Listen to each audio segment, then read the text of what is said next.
अब ACE2 talk about contest.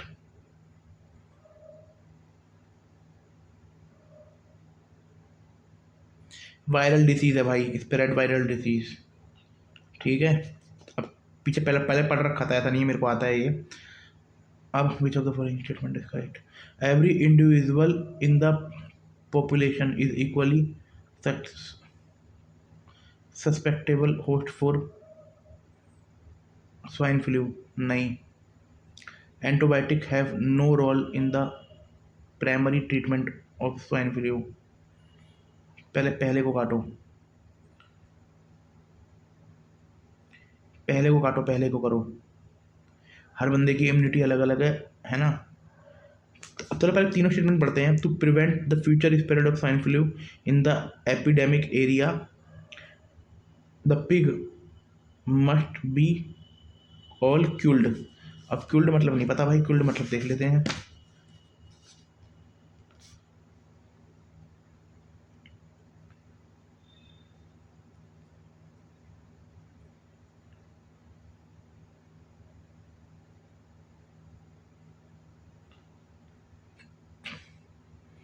Hindi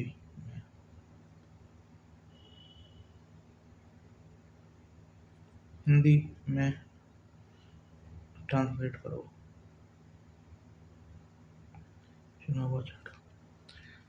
to prevent, to पहले तीन को काटो। To prevent future spread of swine flu in the epidemic area swine must be, मतलब छांट दो, स्वाइन पिग पिग को छांट दो। तीसरे को अलग करो, तीसरे को अलग कर दिया। जैसे तीसरे को अलग किया, antibiotic have no role in primary treatment of swine flu.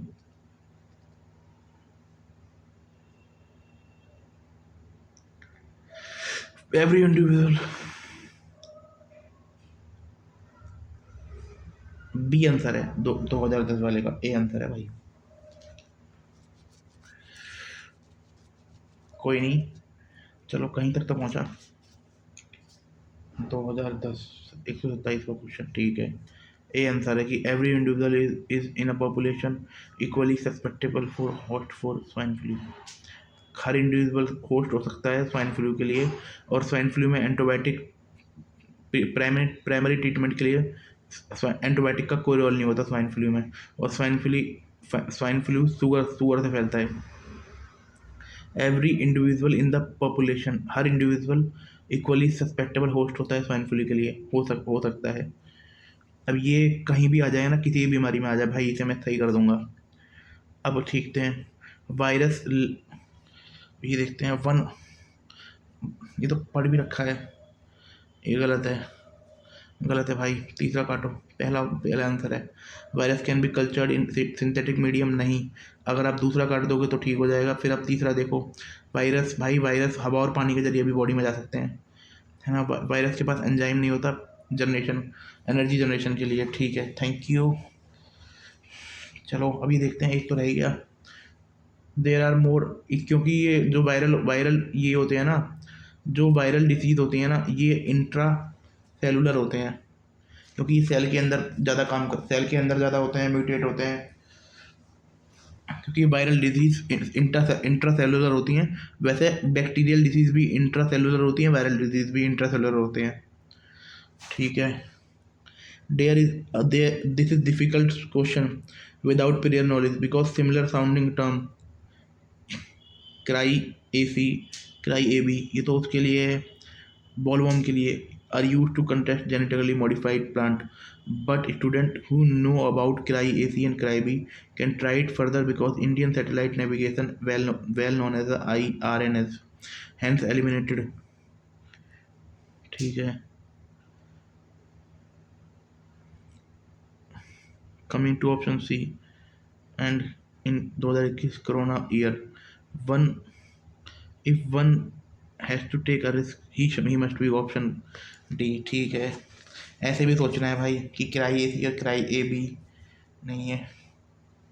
चलो ठीक है, AC देखते हैं, AC2 अग्नि, एंगी एंगियोटेंस्टिन कन्वर्टिंग एंजाइम।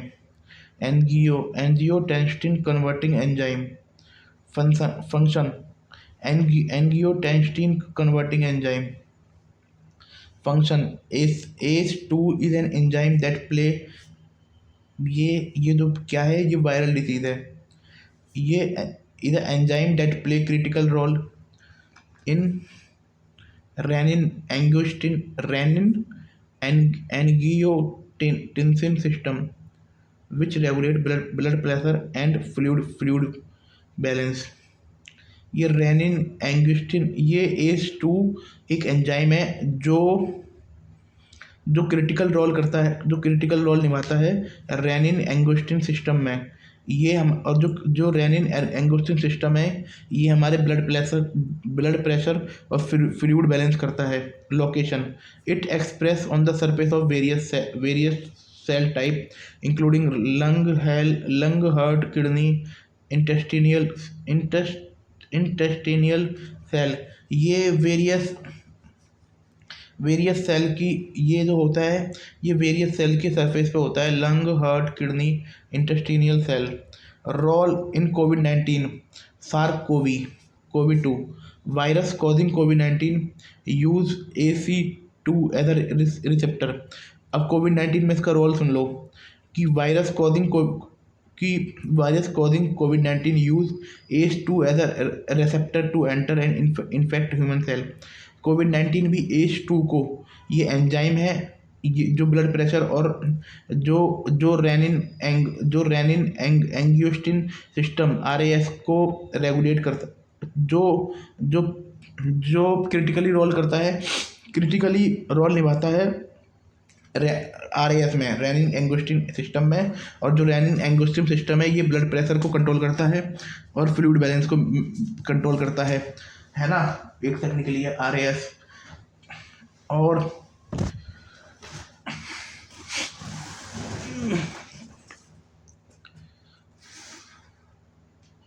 और ये कोविड-19 भी ACE2 का रिसेप्टर के रूप में यूज़ कर रहा था ह्यूमन बॉडी में घुसने के लिए और इन्फेक्ट करने के लिए। The spike protein of the virus bind ACE2। जो स्पाइक थे वायरस के, वो ACE2 को चारों तरफ से बाइंड कर दे रहे थे और फैसिलिटेटिंग वायरल एंट्री। ये साला उसका वेक्टर का काम कर रहा था, एंजाइम है ये, facilitating viral entry. Protective mechanism by converting angiotensin to a molecule that increase blood pressure and angiotensin 1 to 7, a molecule that had vasodilatory effect. ACE2 help to protect tissue from damage.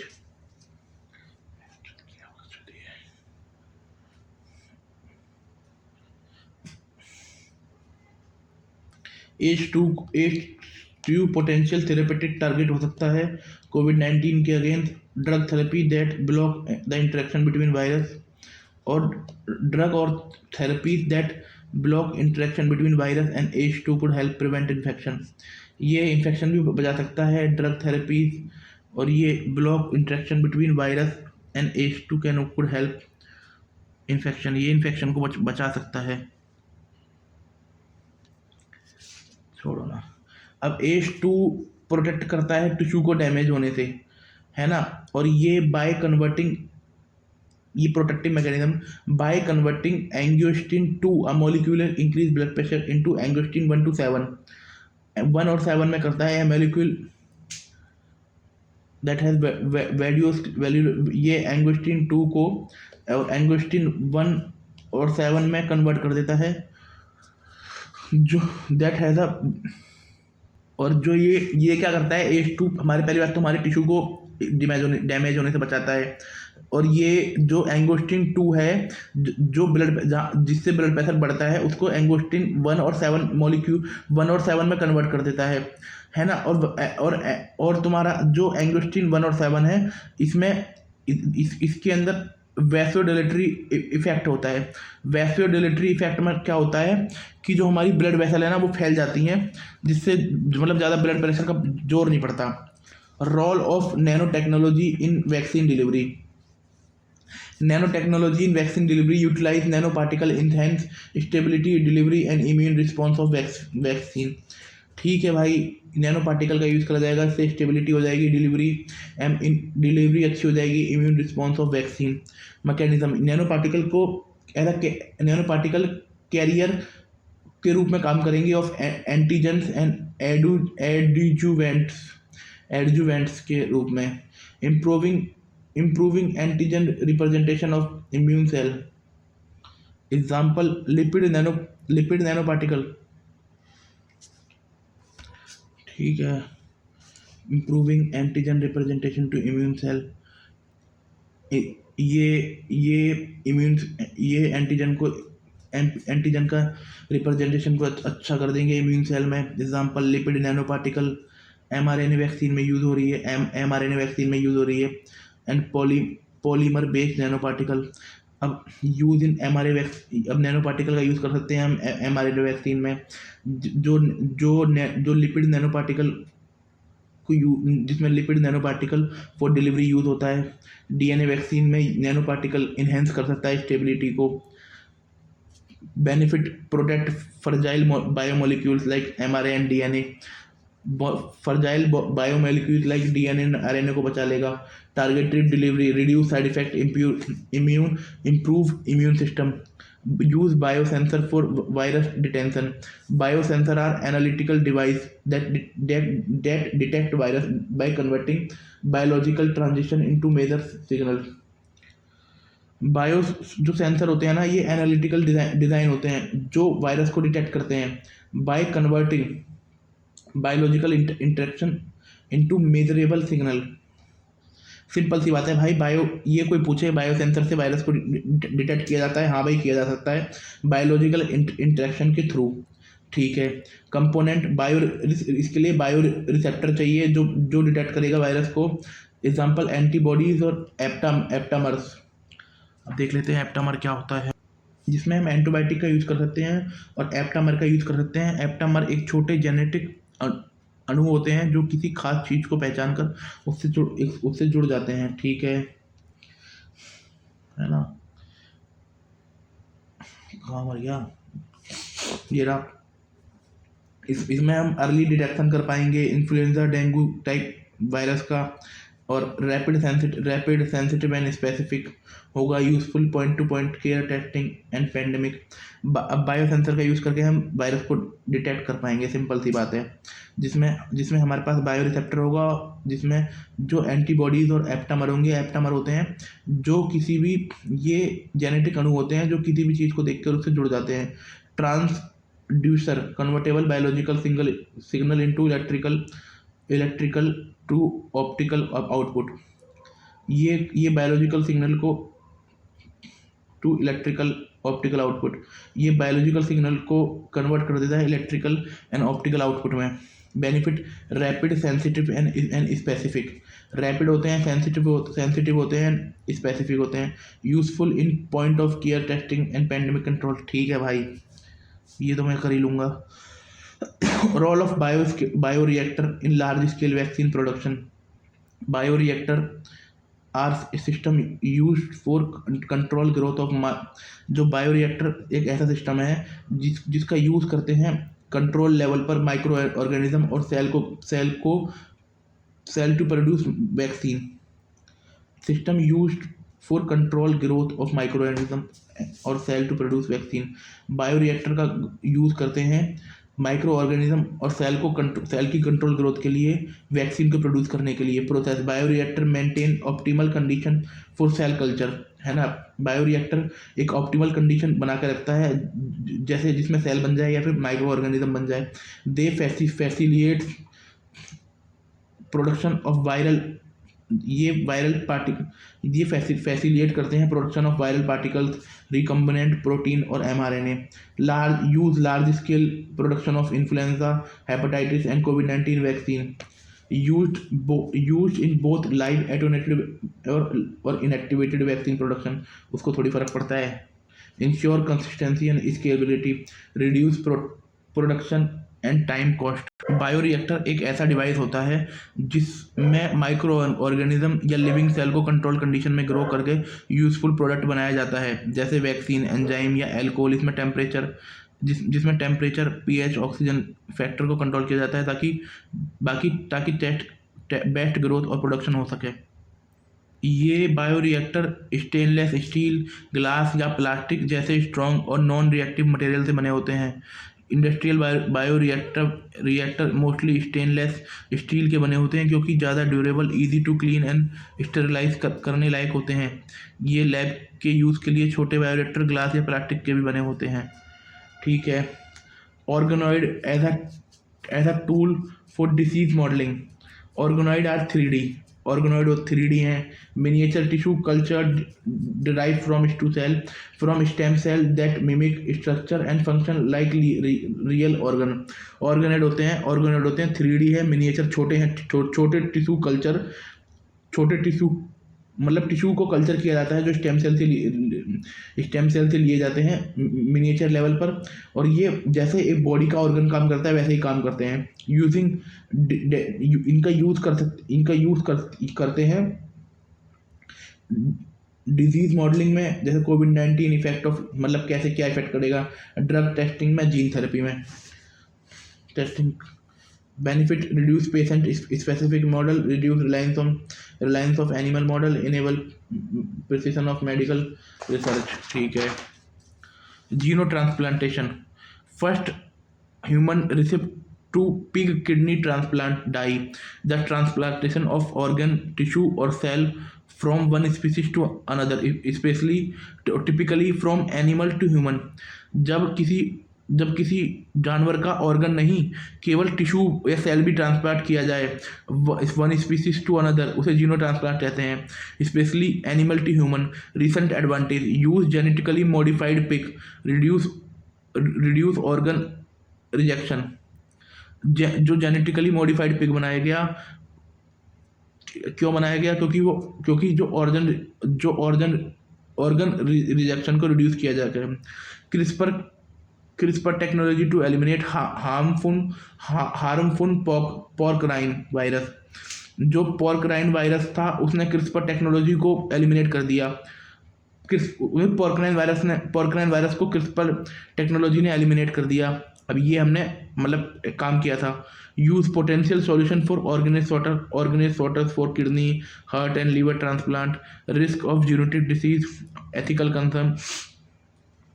Merit: provide viable alternative to human organ donor. Enhance and silencer of gene regulation. Enhancer and silencer are regulatory DNA sequence and control gene expression. Enhancer और silencer gene, enhancer होता है जो gene activity को increase करता है, यानी gene ज़्यादा protein बनाता है। साइलेंसर होता है जो जीन एक्टिविटी को डिक्रीज करता है, यानी जीन कम प्रोटीन बनाता है। दोनों जीन एक्सप्रेशन को कंट्रोल करने में मदद करते हैं।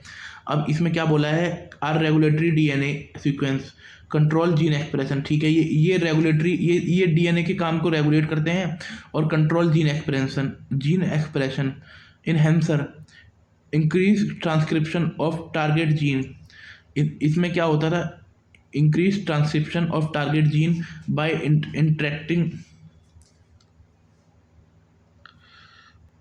एनहेंसर डीएनए का एक स्पेशल हिस्सा होता है जो किसी टारगेट जीन के एक्सप्रेशन को बढ़ाने में काम करता है। ये डायरेक्टली जीन के पास नहीं होता, लेकिन ये ट्रांसक्रिप्टोम फैक्टर स्पेशल प्रोटीन के साथ इंटरेक्ट करता है। जब इन्हेंसर और ट्रांसक्रिप्शन फैक्टर आपस में जुड़ जाते हैं तो ये मिलकर आरएनए पॉलीमरेज एंजाइम को अट्रैक्ट करते हैं। इससे जीन की ट्रांसक्रिप्शन यानी डीएनए से आरएनए बनाने का प्रोसेस ज़्यादा तेज़ी से होने लगता है। सोचो जीन एक बल्ब है, ट्रांसक्रिप्टोम फैक्टर एक स्विच है और इन्हेंसर एक रिमोट कंट्रोल जैसा है। रिमोट डायरेक्टली बल्ब से नहीं जुड़ा होता, लेकिन स्विच को प्रेस करके जैसे बल्ब जलाने लगता है, यानी ट्रांसक्रिप्टोन बढ़ जाता है। ठीक है, इसमें क्या होता है? ट्रांसक्रिप्टोन बढ़ जाता है क्योंकि वो उसके प्रोटीन से जुड़ा होता है और वो आरएनए में डंडा कर रहा होता है। आरएनए जल्दी वो बड़ा मतलब ट्रांसक्रिप्टोन बढ़ा देता है।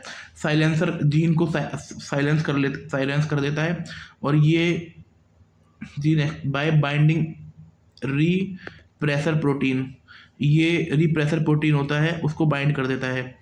अब इतना नहीं करना कि रिप्रेसर प्रोटीन क्या काम करता है, रिप्रेसर प्रोटीन को बाइंड कर देता है ना। अब use understanding cancer program due to enhancer mutation, enhancer mutation से हम कैंसर प्रोग्राम को जांच कर सकते हैं।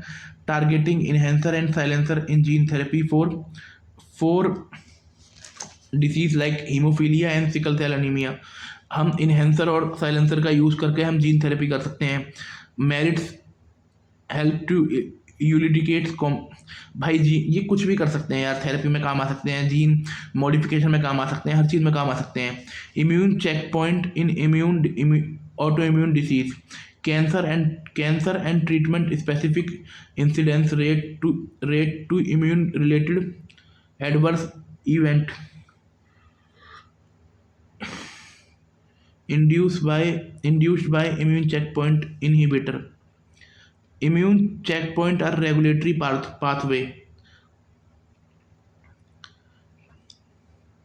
अब नेचर डॉक्टर में क्या छापा है, cancer and treatment of specific incidence rate of immune related adverse event induced by immune checkpoint inhibitor. Immune checkpoint are regulatory pathway that maintain immune balance, regulatory pathway होते हैं जो इम्यून को balance करके रखते हैं। And prevent over activation of immune system, जो ये maintain करती, ये बचा के रखते हैं कि ओवर एक्टिवेशन ना हो पाए। Check point CTLA4 inhibits early T cell activation. अब CTLA4 क्या संबंध किससे है, ये इस टी सेल से है, और ये नज़र रखता है टी सेल के काम पर कि ये ज़्यादा इनहिबिट्स तो ना हो जाए। जो CTLA4 है ये टी सेल के ओवर एक्टिवेशन पर रोक लगाता है। PD1 reduce T cell activity to prevent tissue damage.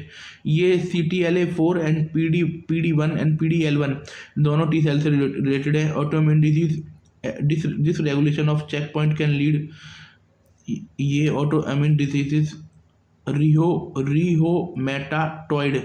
रिहोमेटॉइड arthritis and lupus therapies targeting check point aim to restore, ये काम आता है भाई कि इम्यून सिस्टम ज़्यादा ही काम ना करने लग जाए, है ना।